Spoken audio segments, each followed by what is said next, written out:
Brand positioning refers to establishing where your brand fits in your target market, how it's different from existing brands, and what unique value you are offering to your customers. In today's world where consumers are easily overwhelmed by the sheer amount of choice there is, their mind is focused on contrast.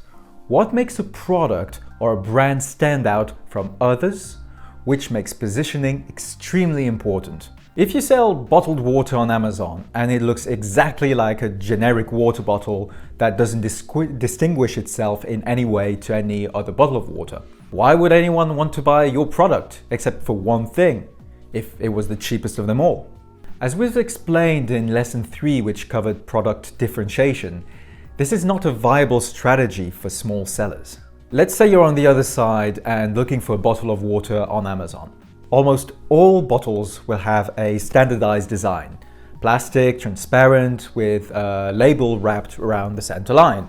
Now imagine if between all of these you saw a black, fully metallic bottle priced at twice the average market price with a premium font saying just H2O. How striking would that be? Now, I'm not talking about whether this would be a good idea or not. That's irrelevant for this point. The point is that you would most likely remember this particular design and this brand much more than the others. And getting your customers to remember your product or brand is critical to establish a memory base of that product or brand, which you can then build every time your customers are exposed to your brand.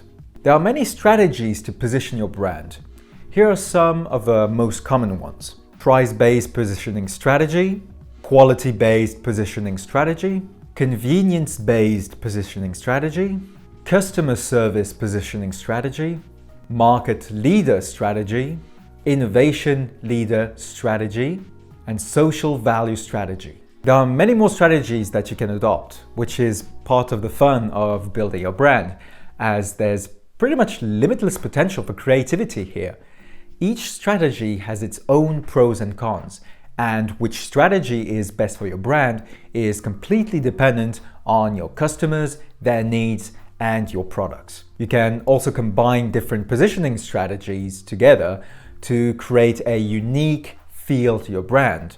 In fact, many brands adopt a mix of these different strategies to further differentiate themselves from competing brands which may already have gone full throttle into a single positioning strategy, effectively filling that spot in the customer's mind. In the case of premium black water bottle, for instance, this would most likely be a combination of quality-based positioning strategy and innovation leader strategy. You will want your strategy to follow your business advantages. For instance, for the sale of premium water bottles, you will want to ensure that you have some form of valuable advantage in terms of providing premium water bottles between the very first step of design and the final listing, which your competitors would have a tough time reproducing. Basically, you want to position yourself somewhere where you know you're going to be secure in the long term and be able to maintain strong sales through competitive advantages, and not somewhere where you do not have any advantages, just like you wouldn't build a house in the middle of a lake if you didn't know how to swim. One thing to keep in mind though, be careful about not trying to cover too many positions. Remember the saying, if you chase two rabbits, you will lose them both. Trying to position yourself on too many aspects will most likely result in your brand not being positioned at all.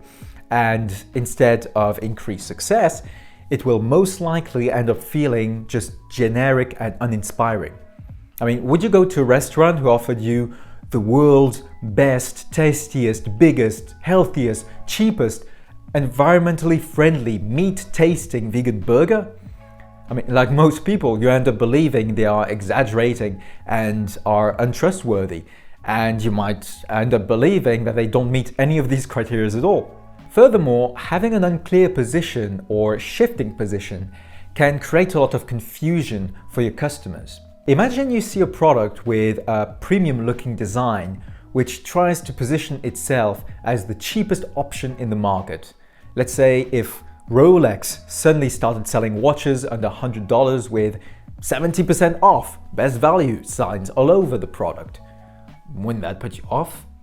In fact, you probably would think that these must be fake, which is a great testament to Rolex's branding, who managed to position and brand themselves so well in the luxury watch market that it became pretty much impossible to believe that they have made a high price point a literal point of value.